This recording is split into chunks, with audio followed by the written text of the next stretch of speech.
Assalamualaikum warahmatullahi wabarakatuh.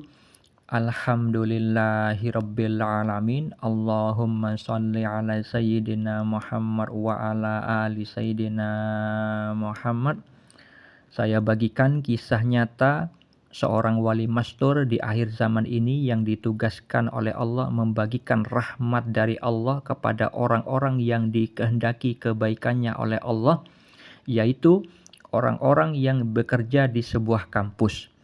Kampus itu dulunya adalah tempat kuliah si wali mastur tersebut. Perlu diketahui, wali mastur itu adalah wali Allah yang status kewaliannya disembunyikan oleh Allah dengan sifat-sifat kemanusiaan. Orang awam tidak mengetahui bahwa dirinya itu wali karena perilaku secara lahiriahnya terlihat seperti kebanyakan orang-orang pada umumnya. Dalam kehidupan nyata, si wali tersebut sering berjalan kaki ketika membelikan makan dan minum anak dan istrinya karena memang tidak punya kendaraan. Wali tersebut seringkali berjalan melintasi sekitar kampus, yang mana kampus itu dulunya adalah tempat dia pernah kuliah. Tetapi keadaannya itu sudah sangat berbeda. Dulunya itu ramai dengan mahasiswa-mahasiswi, tetapi ketika wali tersebut melihat pada kondisi saat ini, itu sangat sepi, seperti kampus yang telah mati. Oleh karena itu, di dalam hati si wali tersebut bertanya-tanya kenapa hal itu bisa terjadi. Kemudian dengan adanya pertanyaan seperti itu, Allah akhirnya membalas pertanyaan tersebut melalui mimpi petunjuk, mimpi bagian kenabian. Yang disebut mimpi bagian kenabian adalah sebagaimana yang disabdakan Nabi Muhammad SAW di dalam hadis riwayat Al-Bukhari dan Muslim. Beliau bersabda, mimpi seorang mukmin adalah satu dari 46 bagian kenabian. Di dalam hadis riwayat Ibnu Majah, beliau bersabda, mimpi seorang muslim yang soleh adalah satu dari 46 bagian kenabian. Jadi umat Islam yang tingkat keimanannya di level muslim tapi soleh dan umat Islam yang tingkat keimanannya di level mukmin itu bisa mendapat peluang rahmat dari Allah berupa mimpi bagian kenabian. Yang disebut mimpi bagian kenabian adalah salah satu fasilitas para nabi itu adalah mendapat petunjuk berupa mimpi yang benar dalam tidur, sebagaimana yang dijelaskan di dalam hadis riwayat Al-Bukhari tentang permulaan wahyu yang pertama kali diberikan kepada Rasulullah SAW adalah berupa mimpi yang benar dalam tidur. Untuk mengetahui dalil mimpi selengkapnya bisa dibaca pada deskripsi di video ini. Jadi, wali mastur tersebut mendapat jawaban dari Allah Subhanahu wa taala melalui mimpi bagian kenabian.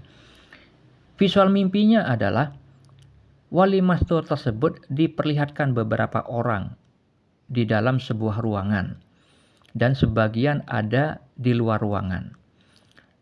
Yang di dalam ruangan ada orang yang duduk-duduk sambil merokok, kemudian rokok itu dilempar ke tembok dan akhirnya rokok itu membakar sebagian kecil karpet yang ada di ruangan tersebut.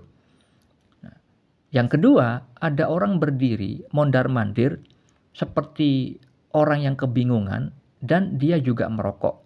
Yang ketiga, ada orang berdiri di balkon di depan ruangan, yang mana ruangan yang ada di dalam mimpi itu ada di lantai atas, sehingga terlihatlah pemandangan luar langit-langit.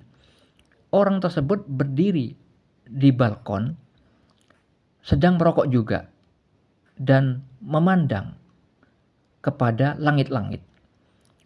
Yang keempat, ada orang duduk-duduk tidak merokok, juga memandang ke area langit.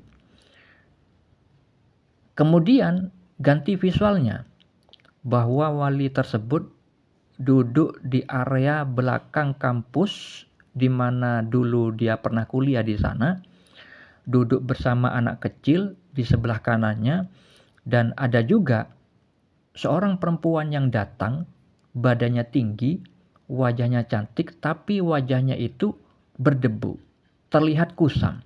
wanita itu menghampiri wali tersebut dan tersenyum. Itulah sebagian visual mimpi yang dialami wali mastur tersebut. Lalu apa takwil mimpi atau makna mimpinya? Mimpi tersebut adalah petunjuk dari Allah yang perlu ditakwil karena ada simbol bahasa mimpi yang memiliki makna tersirat. Ketika divisualkan di dalam mimpi itu ada seorang laki-laki yang duduk merokok, kemudian rokok itu dilempar ke tembok dan kemudian rokok itu jatuh ke karpet membakar sebagian kecil karpet, itu mengenai orang yang terlalu santai bekerja sekaligus pemboros karena rokok itu hakikatnya membakar rezeki dari Allah dan juga merusak tubuh.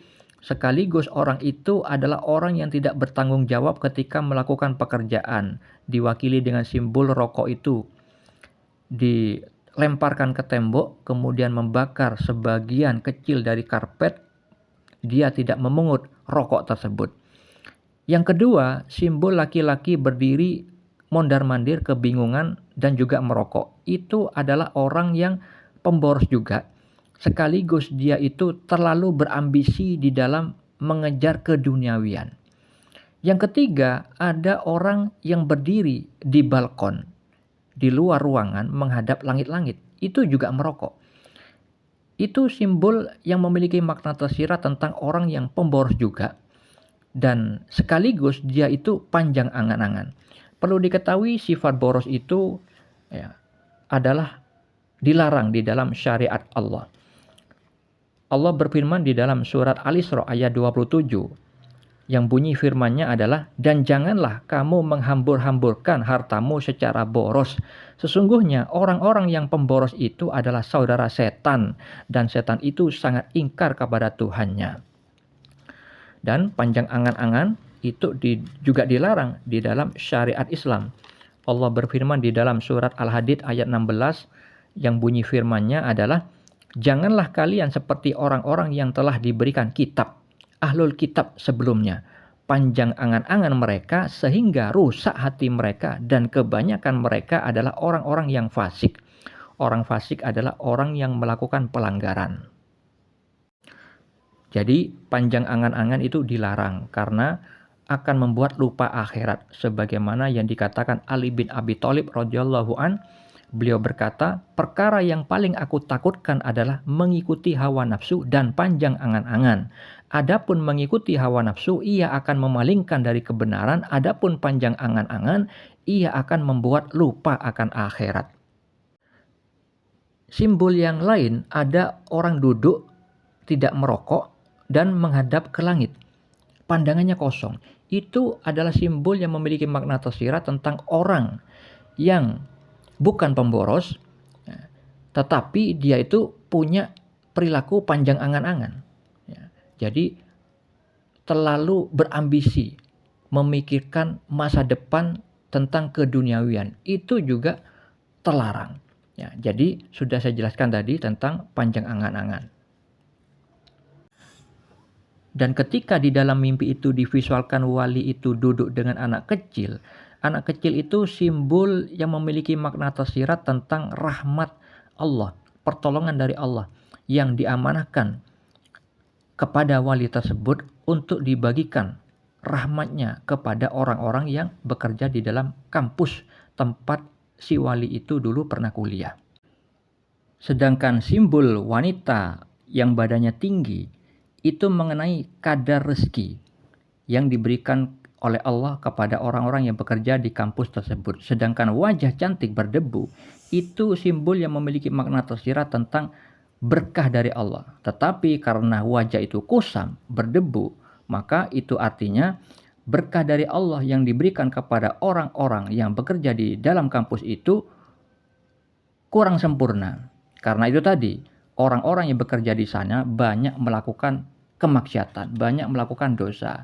Intinya, orang-orang yang bekerja di sana karena melakukan dosa, akhirnya kampus tersebut menjadi sedikit peminatnya. Hal itu berkaitan dengan hadis riwayat Ahmad, Rasulullah bersabda, sesungguhnya seorang hamba akan terhalang dari rezekinya disebabkan dosa-dosa yang diperbuatnya.